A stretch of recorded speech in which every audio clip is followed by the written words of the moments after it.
जय श्री राधे। पूज्य श्री सद्गुरुदेव भगवान के चरणों में प्रणाम। पूज्य श्री रुक्मणी बाई जी का जीवन चरित्र। सांसारिक जीवन में चढ़ाव से संत्रस्त साधारण प्राणी और भागवत जीवन के अभिलाषी आध्यात्म पथ पर आरूढ़ साधक जन तो बाई के पास आते ही रहते थे, किंतु लोक समादृत संत महात्माओं के अंतर में भी बाई से मिलने और संभाषण करने की चाह रहा करती थी। जो भी बाई के पास आता था या आती थी, वे सभी बाई के लिए प्रणम्य होते थे। गुरुजनों को प्रणाम करना तो समझ में आता है और उचित भी है, किंतु छोटों को भी प्रणाम करने की क्रिया पर अनेक जन अनुचित कहकर टिप्पणी किया करते थे।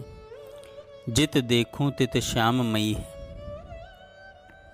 ऐसी स्थिति जिन बाई की हो, उनके लिए छोटे बड़े, बालक वृद्ध, नौकर मालिक, धनी गरीब, पंडित मूर्ख सभी प्रणम्य हैं, और प्रणम्यता का यह गंभीर रहस्य टिप्पणी करने वालों को समझा सकना वस्तुतः कठिन है। बाई अनेक बार ऐसे शब्द बोल जाया करती थी जिसे कोई भी सांसारिक प्राणी सत्य मान ही नहीं सकता, और बाई पर मिथ्या भाषण का दोष लगा ही देगा। यह तो एक तथ्य है ही कि बाई के गौर कलेवर में कभी किसी सखी का और कभी किसी मंजरी का भावावेश होता ही रहता था। उस भावाविष्ट बाई में वह समाविष्ट सखी या मंजरी बाई के मुख से बोलने लगती और बोलकर आत्म परिचय देते हुए कहने लगती कि मैं मात्र 14 वर्षीय हूँ। जिन बाई के गौर कलेवर का जन्म हुआ 51-52 वर्ष हो गया हो, वह अपने मुख से बोलकर स्वयं को 14 वर्षीय बताए, यह सांसारिक दृष्टि से सर्वथा असत्य भाषण है। परंतु इस असत्य भाषण में निहित वह गंभीर सत्य सांसारिक प्राणी को समझा सकना सर्वथा कठिन है। गीता वाटिका के भाई जयराम जी चौधरी की बाई के प्रति सहज श्रद्धा थी और बाई का उनके प्रति सहज वात्सल्य था। गोरखपुर की गीता वाटिका में जब बाई 3 साल रही थी, तब जयराम जी ने बाई की समय समय पर जो सेवा की, वह सदैव सराहनीय रहेगी। बिजली संबंधी किसी भी परेशानी के सामने आते ही तत्क्षण जयराम जी की याद होती और उस परेशानी को दूर करने में वे जुट जाया करते थे। इतना ही नहीं, आवश्यकता पड़ने पर कूप जल लाना, पूजा पात्रों का मांजना, बाजार से सामान लाना, ऐसी अनेक सेवाएं वे बड़ी लगन से किया करते थे। जयराम जी पर बाई बहुत प्रसन्न थी और अनेक बार आपने अपने मन की बातें भी कह दिया करती थी। अब इसे मात्र संयोग कहना चाहिए कि एक बार जयराम जी बाई के पास गए, तब वे किसी अंतरंगा सखी के भाव से आविष्ट थीं। उस भावाविष्ट दशा में दिव्य लीला राज्य के अनेक सरस भावों का वर्णन करते हुए तथा गंभीर सत्यों का उद्घाटन करते हुए बाई ने यह भी कह दिया कि मैं अयोनिजा हूँ। जयराम जी ने यह वाक्य सुन लिया और अचानक प्राप्त इस अलभ्योक्ति को एक संग्रहणीय एवं उल्लेखनीय तथ्य मानकर अपने मानस पटल पर चुपचाप लिख लिया। इस मर्म भरे तथ्य उद्घाटन पर भाई जयराम जी का मन रीझ गया और वे अपने सौभाग्य की सराहना करने लगे कि दिव्य भाव स्वरूपा बाई का मुझ अकिंचन के प्रति ऐसा अनोखा वात्सल्य है। उल्लास अतिरेक में भाई जयराम जी ने यही बात अपने कुछ साथियों को बतलाई। यह तथ्य कुछ साथियों के लिए हास्यास्पद और कुछ के लिए उपहासास्पद बन गया। उस अलभ्योक्ति में गर्भित तथ्य को हृदयंगम करने के लिए साथियों के पास अपेक्षित मानसिक धरातल था ही नहीं। यह सत्य है कि बाई का गौर कलेवर तो माता पिता की देन है, और उस देन को अयोनिजा बतलाना ऐसा ही है मानो सत्य की आंख में धूल झोंकना है। योनिजा होकर अयोनिजा बतलाना एक ऐसा गंभीर और अटपटा सत्य है जिसका सही रूप में उद्घाटन एवं प्रतिपादन अत्यंत कठिन है। तथ्य की आवृत्ति तो होगी, परंतु आवश्यकता अनुसार आवृत्ति करनी पड़ रही है कि भावाविष्ट बाई में निकुंज देश की जो अंतरंगा सखी समाविष्ट थी, वह समाविष्ट सखी ही बाई के गौर कलेवर के माध्यम से आत्म परिचय देते हुए बोल रही थी कि मैं अयोनिजा हूँ। अब भावावेश की दशा में अयोनिजा होकर भी स्वयं को अयोनिजा घोषित योनिजा होकर भी स्वयं को अयोनिजा घोषित करने वाली बाई की इस अलभ्योक्ति का वह रहस्य भरा सत्य उन साथियों को, केवल उन साथियों को ही नहीं अपितु किसी भी सांसारिक प्राणी को समझा सकना नितांत कठिन है, बल्कि यह कहना चाहिए कि समझाया ही नहीं जा सकता। इस अध्याय के आरंभ में सांकेतिक रूप में कुछ बतलाया जा चुका है कि बाई के जीवन में शौचाचारिकता, शुद्धता, शुचिता, स्वच्छता आदि का अपना जो एक विशिष्ट मापदंड था, उसके कारण लोकालय के मध्य व्यवहारिक जीवन में प्रायः तालमेल नहीं बैठ पाता था। तालमेल न बैठने से उत्पन्न होने वाला गतिरोध समीपस्थ भाई बहनों में झुंझलाहट और चिड़चिड़ापन पैदा कर देता था। लोकालय की कौन कहे, अब श्री महिला संघ के दैनंदिन कार्यक्रमों में भी यह गतिरोध दिखलाई देने लगा। इस गतिरोध का हेतु था बाई की भावमयता का नितांत आधिक्य। निर्धारित और नियमित कार्यक्रमों में अनियमितता श्री महिला संघ के आध्यात्मिक वातावरण को अन्यथा रीति से प्रभावित कर रहा था। नित्य भावमयी स्थिति में रहने के कारण बाई का जीवन नियम से परे हो गया था। श्री नारद भक्ति सूत्र में लिखा है, पराभक्ति को प्राप्त करके व्यक्ति वेद मार्ग से ऊपर उठकर त्रिगुणातीत हो जाता है और अखंड असीम भगवत प्रेम में निमग्न रहता है। भगवत प्रेम में सतत निमग्ना बाई के ऊपर से वेद मर्यादा ने अपना अनुशासन हटा लिया था। विधि निषेध के नियमों के पालन की बाध्यता तो उन साधक साधिकाओं के लिए है जो अभी माया राज्य के मम पर वाले दलदल से उभर नहीं पाए हैं, किंतु बाई का परम प्रेम रूपा अमृत स्वरूपा भक्ति में निमग्न जीवन इतना दिव्य और लोकोत्तर था कि उनकी छाया को भी माया देवी स्पर्श कर ही नहीं सकती थी। विधि निषेध के नियमों ने बाई के ऊपर से अपनी परिधि उठाकर नियमातीत बनाकर उनको सर्वथा उन्मुक्त कर दिया था। बाई का जीवन नियमातीत था और वह नियमातीतता श्री महिला संघ के प्रतिदिन होने वाले नियमित कार्यक्रमों में जिस नियम शून्यता को उत्पन्न कर रही थी, वह महिला संघ के लिए और श्री महिला संघ में रहने वाली तथा आने वाली माताओं बहनों के लिए हानिकारक थी। इस हानि के अवश्यंभावी दुष्परिणाम दूरदृष्टि रखने वाली भाभी जी को दिखलाई दे रहे थे। बाई ने ही यह नियम बतलाया था कि मंगला 5:55 पर हो जानी चाहिए और अब बाई के कारण ही उसी मंगला आरती में 2-2, 3-3 घंटे की देरी होने लगी। इस विलंब को देखकर साथ ही बहनें माताएं भी बाई की आलोचना करने लगीं कि यह नियमों का अतिक्रमण कहाँ तक उचित है।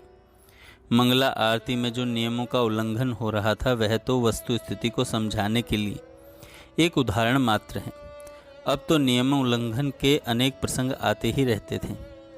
आलोचना करने वाली माताएं बहनों की लौकिक दृष्टि की सीमा में बाई का अलौकिक असीम भावराज्य समा ही नहीं रहा था।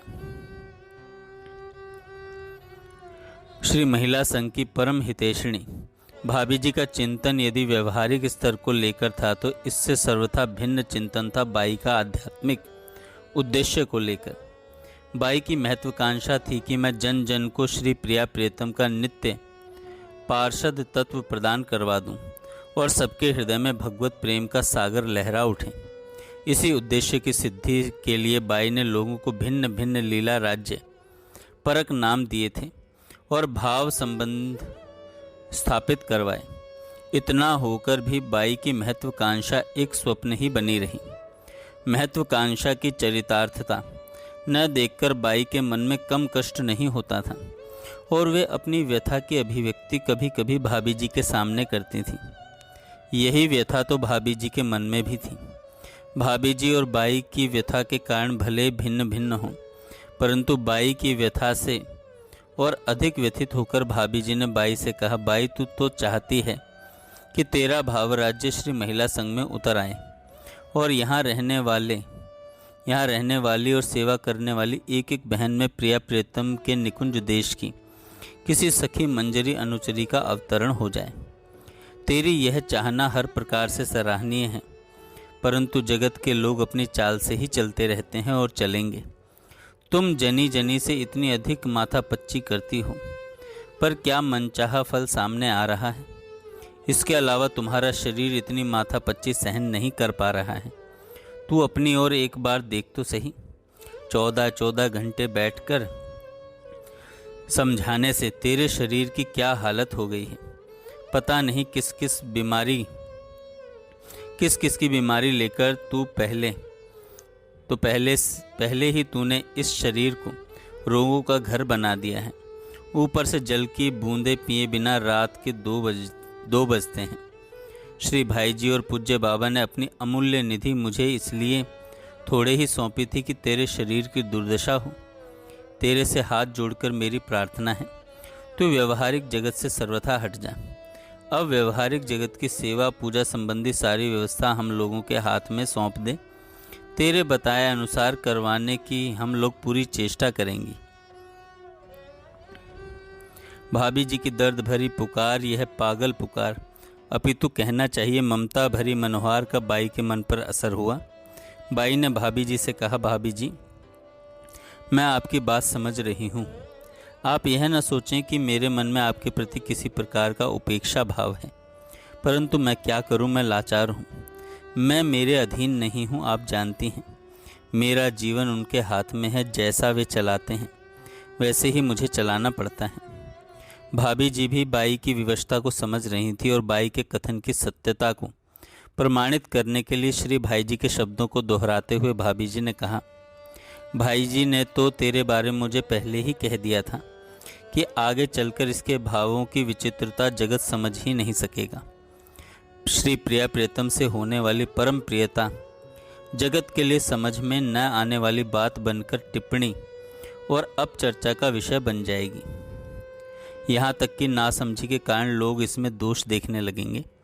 इसलिए चंदा जहाँ तक हो सके इसे गुप्त से गुप्त रखना। भाभी जी की बात सुनकर बाई ने विनम्र सुझाव दिया, भाभी जी जिस समय ठाकुर मेरे सामने आकर खड़े हो जाते हैं मैं सब कुछ भूल जाती हूँ। आपकी यह चाह तभी पूरी हो सकती है जब आप मुझे यहाँ से अलग कर दीजिए। वास्तव में मैं जगत के रहने लायक नहीं रह गई हूँ। अब आप मेरे रहने की व्यवस्था कहीं और कर दीजिए। भाभी जी की यह मान्यता क्रमशः बद्धमूल होती जा रही थी कि बाई अब जगत के योग्य नहीं रह गई है। जगत बाई के योग्य नहीं रह गया है। अतः भाभी जी सोचने लगी कि वृंदावन में बाई के एकांतिक आवास का कोई प्रबंध अवश्य करना चाहिए। भाभी जी के मन में बड़ी प्रसन्नता थी कि बाई एकांतिक आवास के लिए राजी हो गई है। उन्होंने तत्काल मीरा को उचित स्थान देखने के लिए वृंदावन भेज दिया। जय श्री राधे। आइए आज मैं आप सभी लोगों को पूज्या बाई की वाणी सुनवाता हूँ। ध्यान से सुनिएगा। जय श्री राधे। अरे बहुत दुख की बात ये हो गई कि स्थानीय भी चले स्थान ही नहीं पाए, देखने भी चले देख भी नहीं पाए, पहचानने भी चले पहचान भी नहीं पाए। हर समय देखते कि बाई मारती है, बाई डांटती है तो बाई प्यार कितना करती है। कोई गहराई से सोच पाए कि बाई डांटती है, फिर जिसको डांटती है वो बाई नहीं छिपी रहती है। इतना भी बुद्धि नहीं लगा पाए कि बात क्या है कि डांट खा करके तो एक दिन अरे बाई का खरीदी में तो कोई है ही नहीं, फिर एक फूल तो नहीं समझ पाए। प्रेम की जिसका जोड़ी को कोई नहीं समझ पाए, जो हुआ तो हो ही गया आप लोगों के बीच में। अब इतना कर लीजिए कि यदि हमारी बदनामी भी कराए हैं आप लोग तो आप लोग कृष्ण नाम राधा नाम न छोड़े, तब तो हो जाएगा सार्थक का। नहीं अब जब मारेंगे वहाँ पे तो क्या होगा। यहाँ तो उधर ज्ञानमयी की बात हुआ है, संतोषी माता कौन कौन और वहाँ तो कोई नहीं रहेगा, कौन रहेगा? फिर बोले भाई कौन रहेगा? तो वहाँ ये सब चीज याद ही नहीं रहेगी। सारा जगत विश्व में क्या रहेगा? एक चमकता तारा रहेगा, एक नीला एक बहुत, दो ही रहे। और क्या रहेगा गीता भाई? वहाँ याद रहेगा ये बेटा का, पति का, पुत्र का।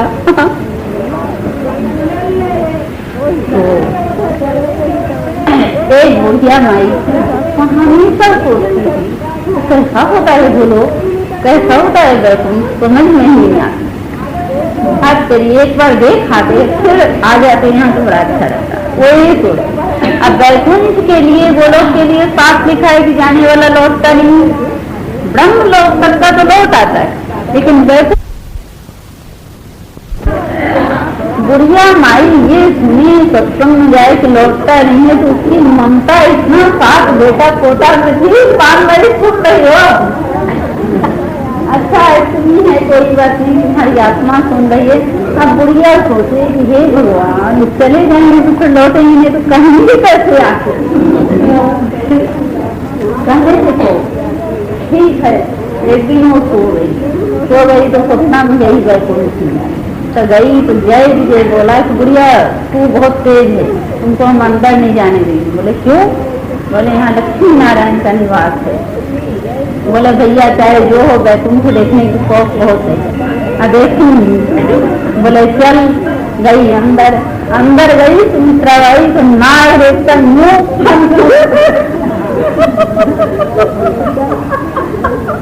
तो अरे भगवान नारायण सोए हुए लक्ष्मी पाँव दबा रही है, उसका तो दृष्टि ही नहीं गया वो लोग के ऊपर।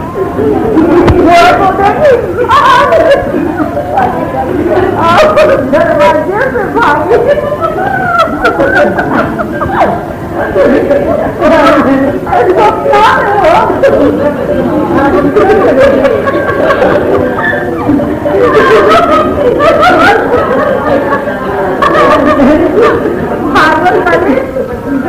लौटती पीछे ना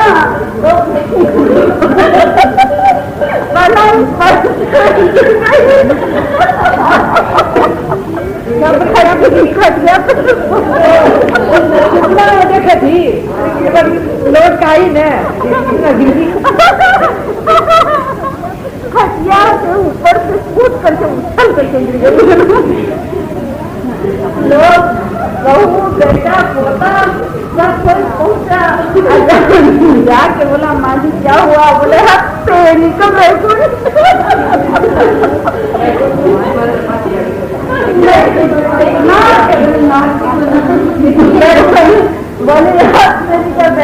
इतना बोलते दांती लग गई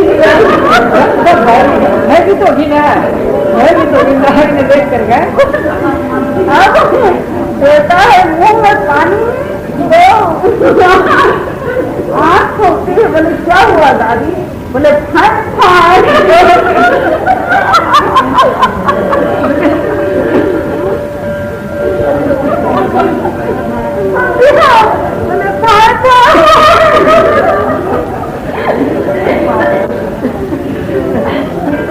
बहुत दिन तक वो सदमा रहा। जब ठीक हुआ, जिस सत्संग में जाती थी वहाँ के संतों ने सुना चले ये तो वैकुंठ के नाम पर बेचारी इतना ये हो रही है, बुला के पूछा, बोले क्या महात्मा जी आप वैकुंठ का नाम बताइए। बोले तुम्हारे मुझे वहाँ क्या है वैकुंठ में जाके कोई लौटता नहीं। बोले हम तो दरवाजा से झांक आए। बोले यही तो मुश्किल हो गई कि तू दरवाजे तक क्या आए। बोले क्या दिखा? बोले क्या दिखेगा मुश्किल से पहुंचने उसकी धारणा को बदला भाई। जब मृत्यु हुई तो सीधे भगवान के गले का जो हार होता है उसका पुष्प बन गई उसकी सत्य धारणा थी वैकुंठ की, लेकिन उसके मन में था ना कि देख के लौटे तो वो भगवान ने पूरा नहीं तो देखने वाला भाभी भी असली वस्तु नहीं प्राप्त करता है। असली वस्तु तो वो प्राप्त करता है जो मिलता है जाता है।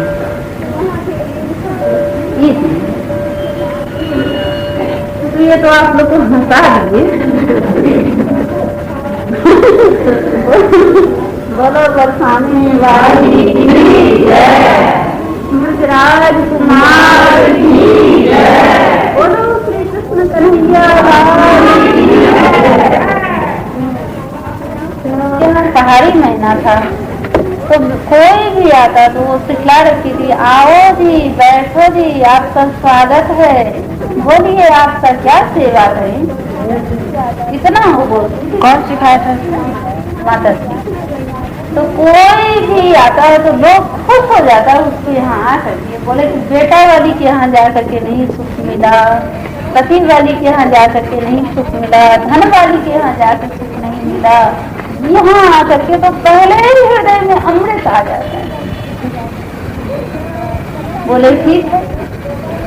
ऐसी करुणा कृपा हुई कि एक दिन एक संत आए, नहीं पहले एक दिन एक डाकू आया, तो डाकू आया तो मैना बोली आओ जी बैठो जी आपका स्वागत है, बोलिए आपका क्या सेवा करें।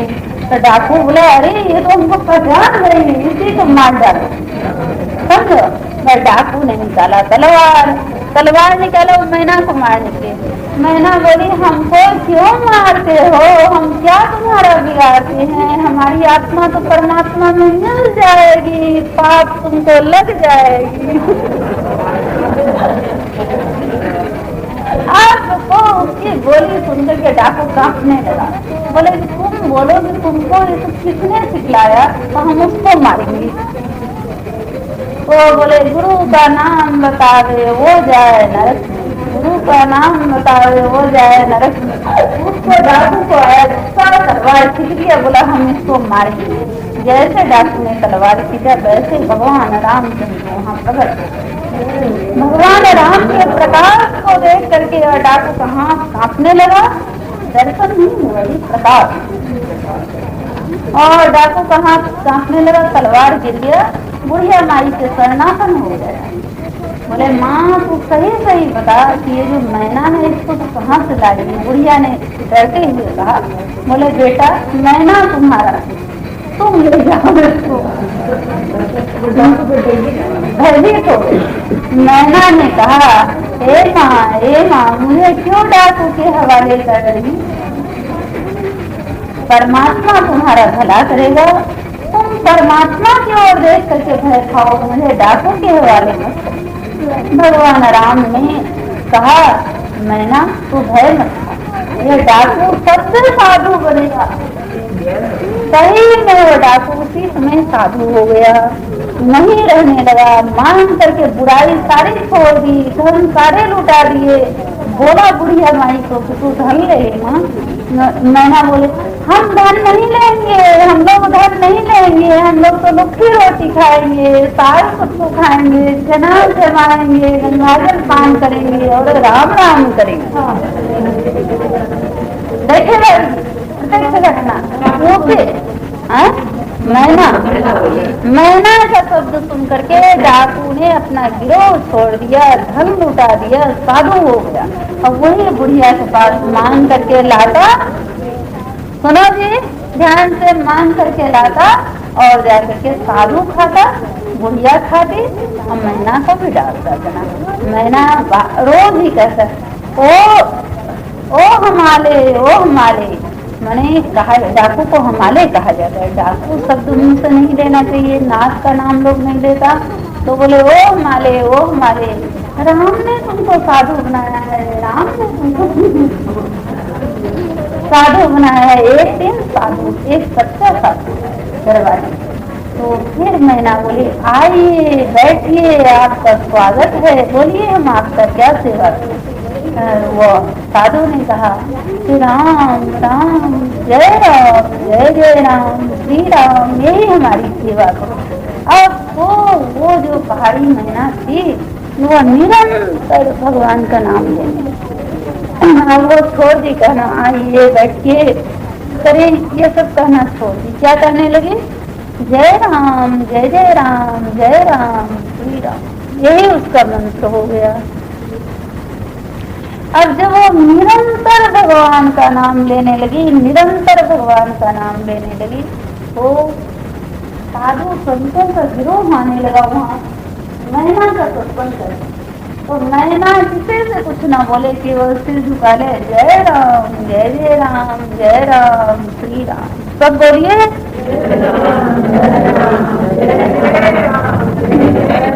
जय राम जय जय राम जय राम श्री राम।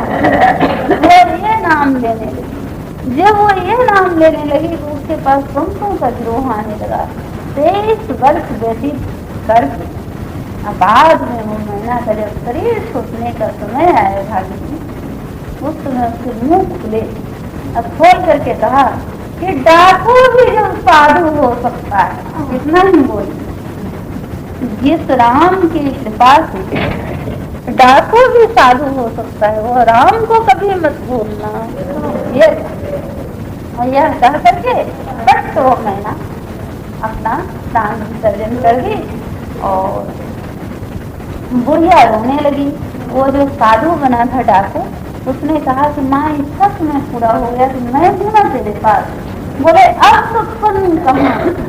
तो मैना जो जा रही थी वो भगवान को बोली हे राम बुढ़िया को भी ले लो। तो रामचंद्र जी बोले कि ले तो हम नहीं जाते, 6 महीना अभी 6 महीना और समय था, लेकिन तेरी कृपा हो गई जिसका 6 महीना 6 मिनट हो गया और अब हम इसको ले जाएंगे। बुढ़िया मैना दोनों एक साथ चली गई भगवान के धाम में। तो कहते हैं कि भगवान के धाम में स्तूप बना, कहते क्या है देखते हैं, स्तूप बना हुआ है। स्तूप समझते हैं ना, ऊपर जो रहता है सिंह चक्र बना हुआ, तो दोनों ओर कंगूरा रहता है, वहाँ पे ऐसे गोल मुड़ा हुआ रहता है। तो एक और तो मैना है, एक और बुढ़िया है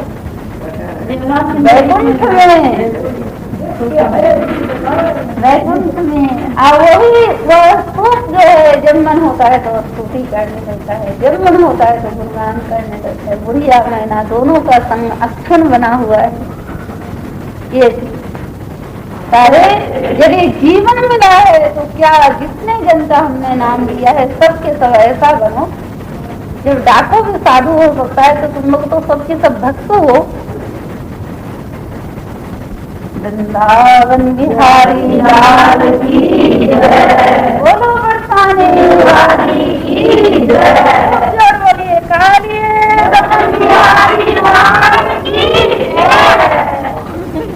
बोलो कालिए दमन बिहारी लाल की जय, कालिए दमन बिहारी लाल की जय, बोल गिरिराज धरण की जय, बोल गिरिराज महाराज की जय, महाभाव रसराज की जय, जय जय गिरिराज, जय जय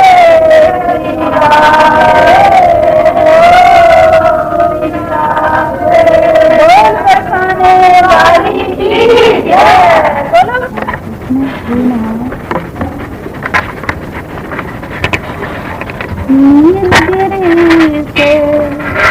नीलगिरी से उतरी थी मैं, नीलगिरी से उतरी थी मैं, थे संग मेरे नील थे संग मेरे, नीलांबर पीतांबर सजनी, नीलांबर पीतांबर सजनी, लहराया था शीस के ऊपर, लहराया था शीस के ऊपर, सहस्र सखी संग में थी मेरे, सहस्र सखी संग में थी मेरे, ललितादिक सब सुघर सजनी, ललितादिक सब सुघर सजनी, नील नीलिमा नील नील धर नील विभो छाए थे सजनी, नील नीलिमा नील सुमधुर नील विभोर छाए थे सजन, आए थे वे दिन कर भी सखी, आए थे वो दिन कर भी सखी, चंद्रमणि भी छिप करके, चंद्रमणि भी छिप करके, ससुधर भी आए थे सजनी, गोपेश्वर भी रंग रसिके, गोपेश्वर भी रंग रसिके, व्यास भी आए श्री सुख आए, व्यास भी आए श्री सुख आए,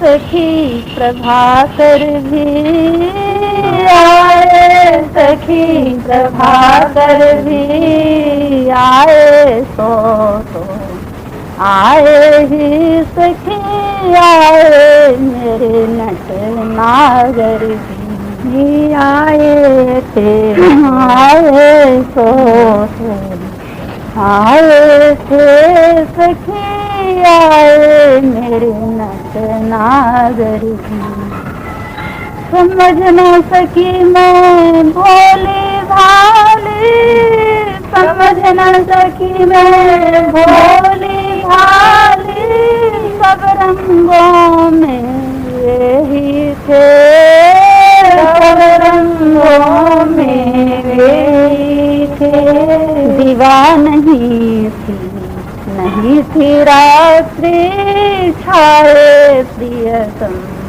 वही थे, दीवा नहीं थी रात्रि, छाए प्रियतम वही थे, कल कल करती यमुना बहती, कल कल करती यमुना बहती, प्राणों में रंग लाए थे, प्राणों में रंग लाए थे, नौ वृंदावन सरस बनाने, मुझको भी संग लाए थे, नौ वृंदावन सरस बनाने, मुझको भी संग लाए थे, ये सब जो मेरी प्राण तोलिका,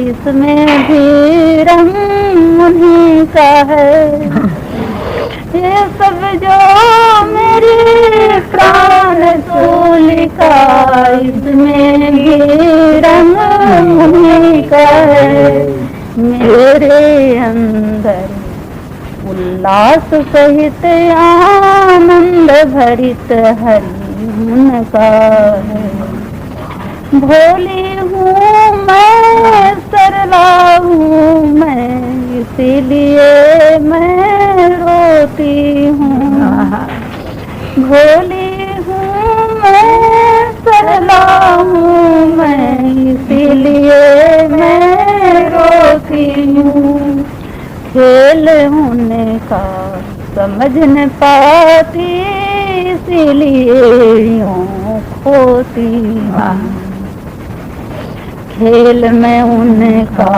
समझ न पाती, इसीलिए यूँ खोती हूँ, मुझे मिलाने को अपने में उस प्रियतम ने एक न रखा, मुझे मिलाने को अपने में उस प्रियतम ने एक न रखा, ये सब लीला उनकी ही है, वही लीला करते हैं, यह सब लीला उनकी ही है, वे ही लीला करते हैं, समझ न पाई नहीं समझने की मेरे मन आकांक्षा, समझ न पाई नहीं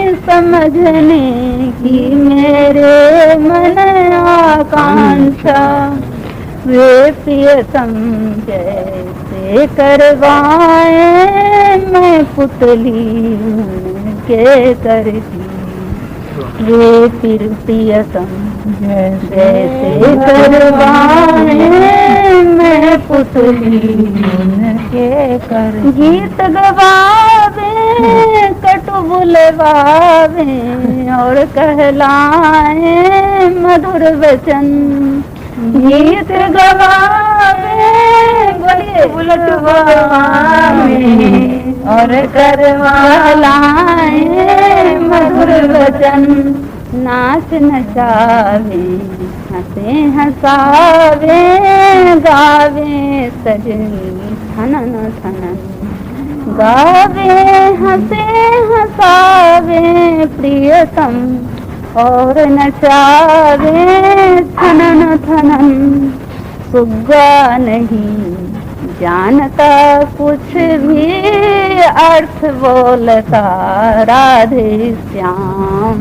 सुग्गा नहीं जानता कुछ भी अर्थ बोलता राधे श्याम। जिसने उसे सिखाया है उसका ही अर्थ जानना काम। जिसने उसे सिखाया है उसका ही अर्थ जानना काम। मैं तो मधुर वस्तु हूँ उनकी उनसे ही मेरा संबंध। मैं तो मधुर हूँ उनकी उनसे ही मेरा संबंध। प्रीति प्रेम पूजा अर्पित हो। प्रीति प्रेम पूजा अर्पित हो। रह जाए वो प्रियतम श्याम। रह जाए वे प्रियतम श्याम। कोई कहते बांके बिहारी नील सुंदर मेघ श्याम घन श्याम। बोलो बांके बिहारी लाल की जय। हमारी राधा बहन की जय। यह है। और जब कभी मुरझाती हूँ तो अंक भर से नटनागर। तुमने कभी मांगा है लीला सुनाओ। वो जबरदस्ती मिल रहा है सुनो। मांगा हुआ मिलता है इनको। हाँ भाई मिला कितनी मांगती कि मोबाइल के साथ मांगू भगवान कितनी